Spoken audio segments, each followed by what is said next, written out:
আপনাদের সবাইকে আইসিটি ব্লগে স্বাগতম। মাইক্রোসফট ওয়ার্ড সম্পর্কে ধারাবাহিকভাবে জানব। আজকে হলো মাইক্রোসফট ওয়ার্ডের প্রথম ভিডিও বা ক্লাস।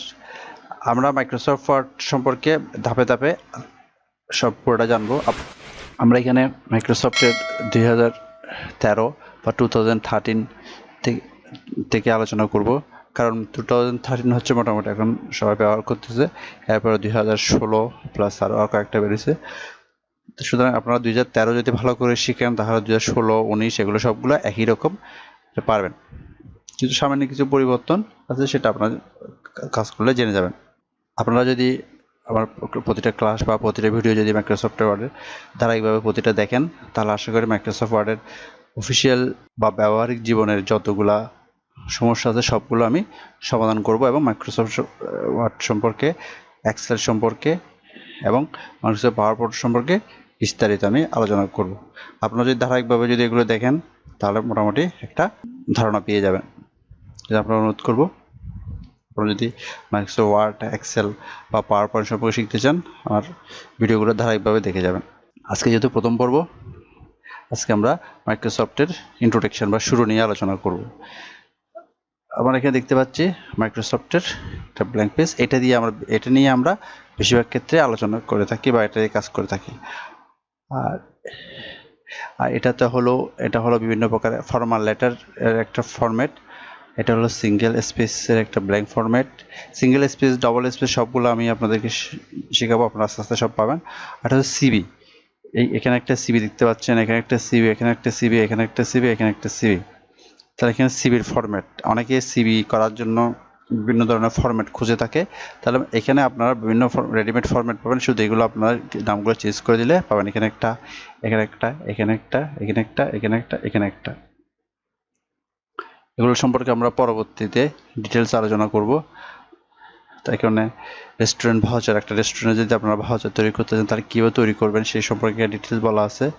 এখানে এডুকেশনাল ভাউচার, আপনারা যদি একটা শিক্ষণীয় যদি কোনো কিছু করতে চান বা শিক্ষা প্রতিষ্ঠান বা এরকম কিছু কীভাবে একটা ভাউচার তৈরি করবেন বা কীভাবে একটা প্লে কার্ড ছাপাবেন সেটা সম্পর্কে এখানে দেওয়া আছে। এটা হলো ঠিক, এটাও একই রকম। তারপর এখানে একটা ক্যালেন্ডার দেখতে পাচ্ছি আমরা, ক্যালেন্ডার। তারপর এখানে একটা ক্যালেন্ডার সম্পর্কে আমরা দেখতে পাচ্ছি। একটা রিপোর্ট, আপনার একটা রিপোর্ট তৈরি করলে কীভাবে রিপোর্ট তৈরি করবেন সেটা রেডিমেড দেওয়া আছে, আপনার শুধু কয়েকটা জিনিস চেঞ্জ করলে হয়ে যাবে। আর এখানে একটা স্টুডেন্ট রিপোর্ট, আর এটা এপিএ, এটা হচ্ছে নেম টাইটেল নিয়ে একটা সার্টিফিকেট টাইপের কিছু যদি আপনারা করতে চান, এখান থেকে আপনারা রেডিমেড সার্টিফিকেট পাবেন। এখানে একটা সার্টিফিকেট, এখানে একটা সার্টিফিকেট, এই দুইটা হচ্ছে রেডিমেড সার্টিফিকেট। আপনারা যদি কোনো প্রতিষ্ঠান, ধরেন কথা আপনারা কোনো একটা বৃত্তি বা কোনো একটা শিক্ষা প্রতিষ্ঠানে কোনো এরকম সার্টিফিকেট প্রদান করবে, তাহলে আপনারা এখানে নামগুলো চেঞ্জ করে এখানে এবার সামান্য এদিকে ওদিকে ডিজাইনগুলো সামান্য পরিবর্তন করে, কালারগুলো পরিবর্তন করে আপনাদের মতো সাজিয়ে রেডি করে দিতে পারবেন। এটা হচ্ছে সার্ভিস ইনভয়েস। একটা যদি আপনাদের প্রতিষ্ঠান থাকে সেটার ক্ষেত্রে এটা আপনার কাজে লাগবে। আপনাদের কোনো একটা পার্টি করেন, সে পার্টি ইনভিটেশন দেওয়ার জন্য এখানে দেওয়া আছে। হুবহু এটা করা দরকার না, আপনার কিছু চেঞ্জ করতে পারবেন, কালার সব বিভিন্ন চেঞ্জ করে এটা করতে পারবেন। আর এখানে যদি আপনারা কোনো প্রকার, তাও এটা পার্টির মতো যদি কেউ দিতে চান বা কোনো একটা অনুষ্ঠান সম্পর্কে বা আপনার কোনো একটা পার্টির যদি কোনো একটা প্লে কার্ড বা মানুষকে যদি জানাতে চান পোস্টার আকারের, তাহলে আপনারা এটাতে করতে পারেন। এখানে কলেজের নিউজ লেটার, আপনারা কলেজ থেকে কোনো পত্রিকা বা এরকম কিছু তৈরি করেন কলেজের, তাহলে এটাতে আপনারা সেরকম একটা নিউজ লেটার তৈরি করতে পারবেন।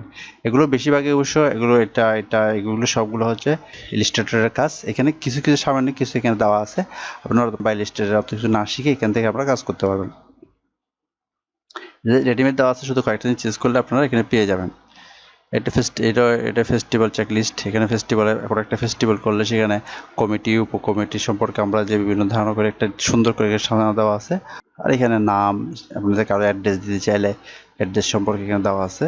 আর টিচারদের সম্পর্কে কোনো একটা ডিটেলস এখানে দেওয়া আছে। তো এগুলো আমরা সবগুলো জানবো পরে।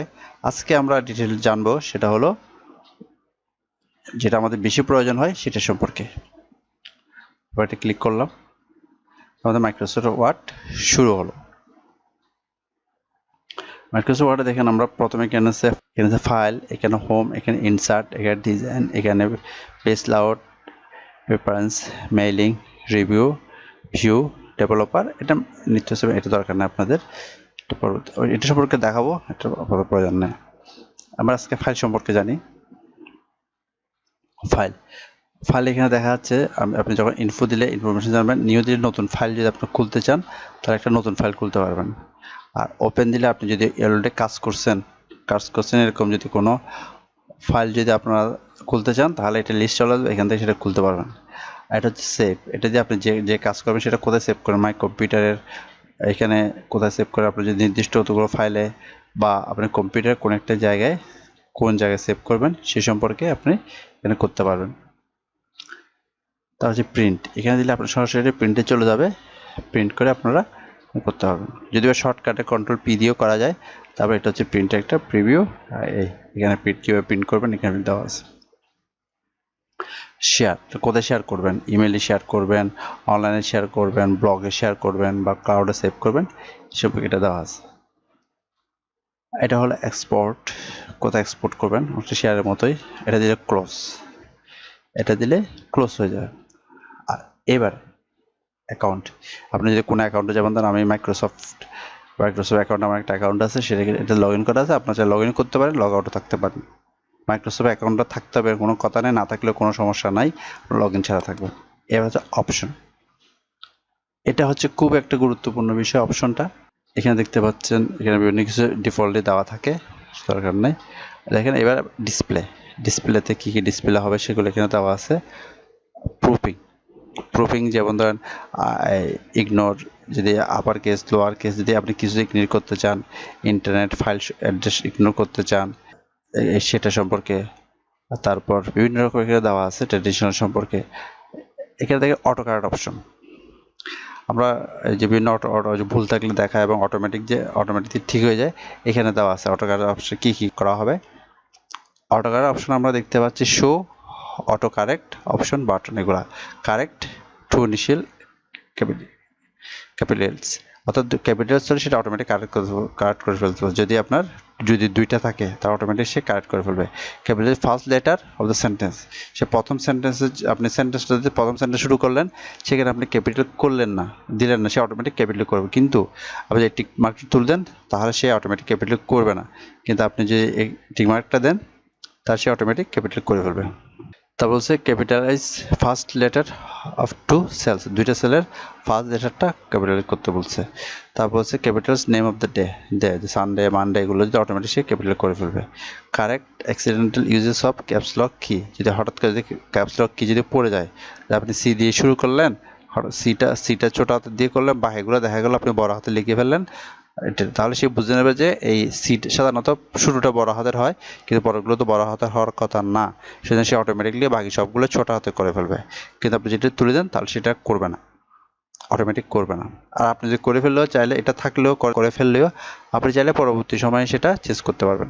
এখানে আরও কিছু দেওয়া আছে, এগুলো হচ্ছে এটা হচ্ছে মূলত যেটা বললাম সেটাই, এটা হচ্ছে মূলত বেশি ব্যবহার করা হয়।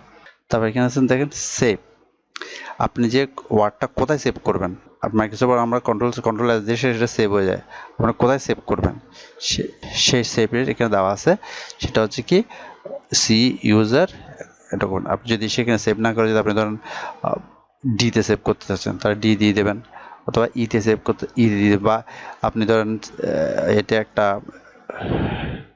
ইতে একটা কোনো একটা নিউ ফোল্ডারে করবেন তাহলে সেখানে দিতে পারবেন, অথবা এফে আপনার পছন্দ মতো যে কোনো একটা ফাইলে আপনি সেভ করতে পারেন, অথবা ডিফল্টলি ডকুমেন্টে সেভ হয়ে থাকে। আর এটা হচ্ছে রিকভারি করলে সেটা কোথায় সেভ হবে সেটা এখানে দেওয়া আছে।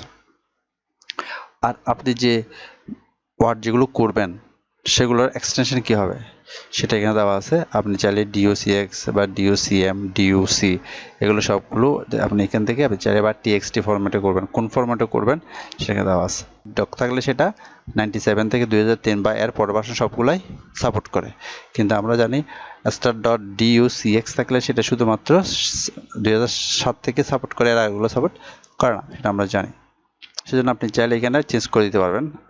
যদি আপনি চান যে আপনার কম্পিউটারটা 2007-এর আগেরও কোনো অফিসে যেতে পারে 2003 বা এরকম যেতে পারে, তাহলে আপনি চাইলে এখানে ডিওসিটা দিয়ে দিতে পারেন, তাহলে এটা যে কোনো কম্পিউটারে রান করবে। এটা দেখলে নেই ক্যাশগুলো কোথায় থাকবে, মাইক্রোসফটের ক্যাশ হচ্ছে এই হলো মোটামুটি ল্যাঙ্গুয়েজ। কী কী ল্যাঙ্গুয়েজ থাকবে, এগুলো ডিফল্ট ইংলিশগুলো দেওয়া থাকে, আপনার টেনশন করার দরকার নেই। অ্যাডভান্স এখানে কিছুটা দেওয়া আছে, এগুলো আপনাকে হাত দিয়ে না এখানে এটাতে আমাদের এখানে সবগুলো থাকে না, প্রয়োজনে আপনাকে ইচ্ছা মতো প্রয়োজনে আপনার প্রয়োজন মতো একটা জিনিস এখান থেকে ডাউনলোড করে নিতে হবে। এখানে পপুলার যেগুলো বেশি প্রয়োজন হয় সেগুলো এখানে থাকে, কিন্তু আবার একটা জিনিস হঠাৎ করে প্রয়োজন হচ্ছে যেটা এখানে আপনি পাচ্ছেন না, এখানে সেটা যদি না পান তাহলে আপনাকে কী করতে হবে, এখানে পপুলার না দিয়ে অল দিতে হবে। অল কমান্ড যখন দিয়ে দেবেন, অল কমান্ডস যখন দিয়ে দেবেন তাহলে সে অল নিয়ে আসবে এখানে, এবং অল যখন নিয়ে আসবে এখান থেকে আপনার সব মাইক্রোসফট ওয়ার্ডের যত কিছু সব এখন আপনাকে এখানে দেখাচ্ছে, আপনার প্রয়োজন মতো এখানে সেটা এখানে অ্যাড করে দিতে পারবেন, যেটা প্রয়োজন সেটা এখানে অ্যাড করে নিতে পারবেন, তো অ্যাড করে আপনি কাজ করতে পারবেন। কুইক টেক্সট টুলবার হচ্ছে আপনার হঠাৎ করে যদি কোনো একটা বেশি প্রয়োজন হয়, যেটা বেশি প্রয়োজন হয় সেটার জন্য আপনি এটা কুইক টেক্সট দিয়ে এখানে নিয়ে আসতে পারবেন। এখানে ধর এটা দিলে এখানে দিলেন চলে আসবে এখানে। অ্যাডিংস এগুলো আপনার এগুলো সব এখানে হাত দিয়ে না, এগুলো মাইক্রোসফটের। তারপর ট্রাস্ট, এগুলো হচ্ছে মাইক্রোসফটের। এ হচ্ছে মোটামুটি প্রথম অংশ মাইক্রোসফট সম্পর্কে আমরা জানলাম। পরের দিন আমরা হোম সম্পর্কে বিস্তারিত জানবো, এবং হোমে কি কি আছে সেগুলো সম্পর্কে আমরা জানবো, কোথায় কী ব্যবহার করতে হয়। আশা করি হোম নিয়ে হয়তো এক ক্লাসে পারবো না, কয়েকটা ক্লাস করতে হবে। আপনারা পরবর্তী ক্লাসে আপনাদের স্বাগতম। আজকে এই পর্যন্তই, ভালো থাকেন।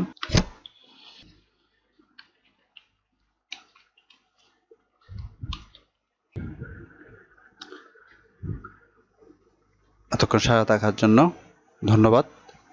আর ভিডিওটা ভালো লাগলে এবং পরবর্তী ভিডিওগুলো যদি আপনার আপডেট পেতে চান তাহলে আমার চ্যানেলটা সাবস্ক্রাইব করুন, আর সাবস্ক্রাইব পাশে থাকা বেল আইকনটি বাজিয়ে দিন।